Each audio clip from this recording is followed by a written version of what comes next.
World History. I'm going to talk to you today about Nigeria. Nigeria is a really important case study. Not only do they play a big role in our unit, but they're playing a big role on the world scene today. There's a lot going on in Nigeria, and it's really important we understand the history behind this country if we can make any sense of what's going on right now.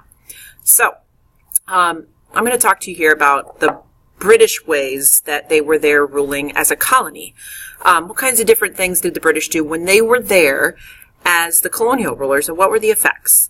So you might remember we did this in class. We looked at the traditional British ruling, and we saw that the British divided Nigeria into three regions and kind of three major ethnic groups in those regions. I mean, it is worth saying there are lots of different ethnic groups in Nigeria, but the British kind of focused on the three bigger ones.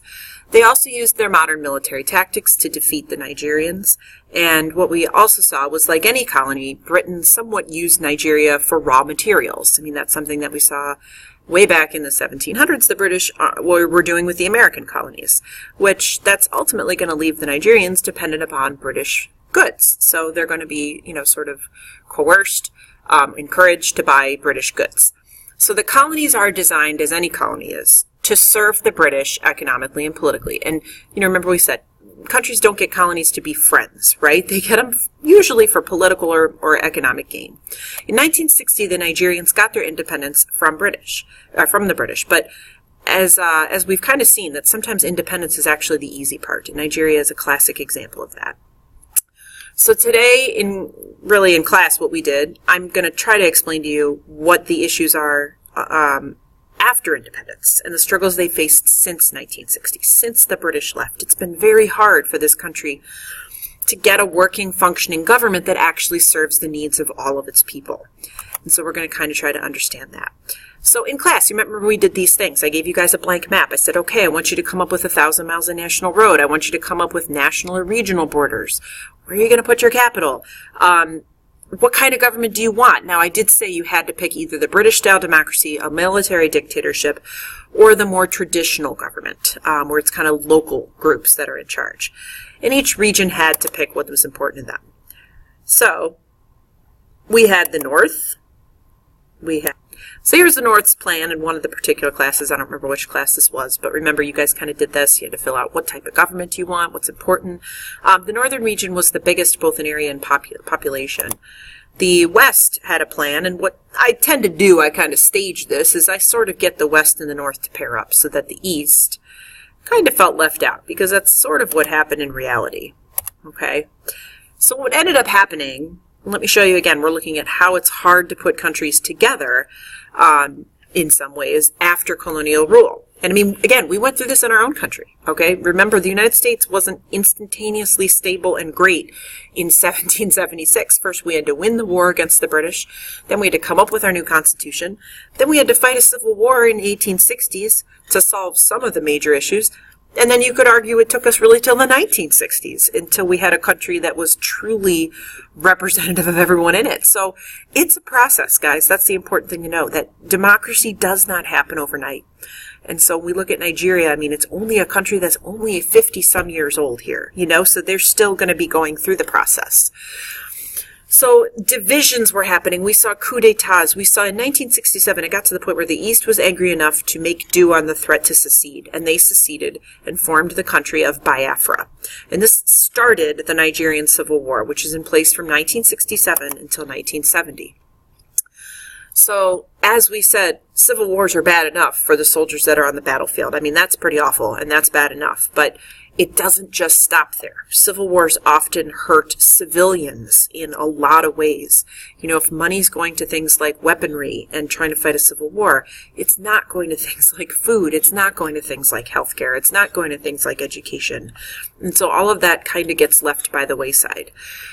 After the Civil War was over, Nigeria remains divided. It will be divided into 12 states, and the only thing really holding it together was going to be the military. So the military is going to play a big role in Nigeria.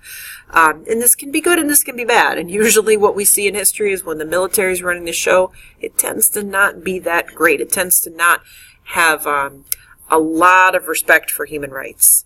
So in 1976, the map was divided again into 19 states, and in 1981 again into 31 states. So we're dealing with a country that's very politically fragmented. Oil is another wild card that's played a big role in Nigeria. Oil was discovered there in the 1970s.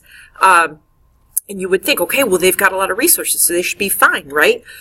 No, and this is the thing we see with a lot of African nations. They're so rich in resources, but because there's not stable governments in place, it's very easy for groups or individual people to take advantage of the situation.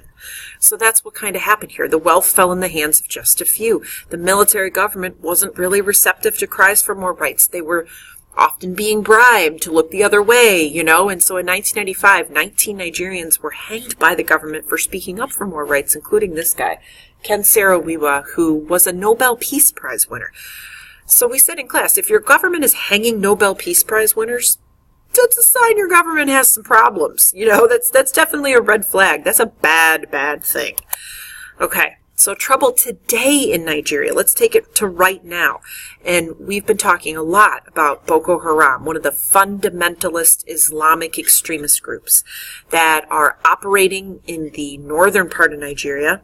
You can see these two websites here for more information. Okay, Boko Haram loosely translates to Western education is a sin, or Western education is forbidden. So they're attacking schools, specifically schools that teach boys and girls. They're very much against that. So Boko Haram in the past few years, really since 2009, has captured thousands of girls and children, forced them essentially into captivity and to some degree slavery. It's gotten really bad. And so the one that got a lot of attention was the attack on the Chibok school in April 2014, where over 200 girls were kidnapped. And that started the hashtag Bring Back Our Girls, which went around social media like wildfire back when it happened.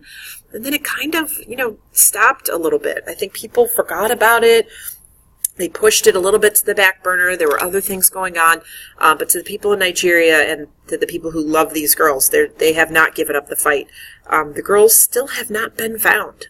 And so, which begs the question, how is that possible? How is it possible that a group can kidnap over 200 girls, or really over 2,000 people, is what has been happening, and the government can't stop it? And so that reminds you that this is the trouble when you don't have a stable government in place. And the Nigerian government has and continues to be accused of corruption, of, knowing about this, not being able to stop it, not having an effective response. And so again, it's another reminder that civilians are the ones that get caught in the middle.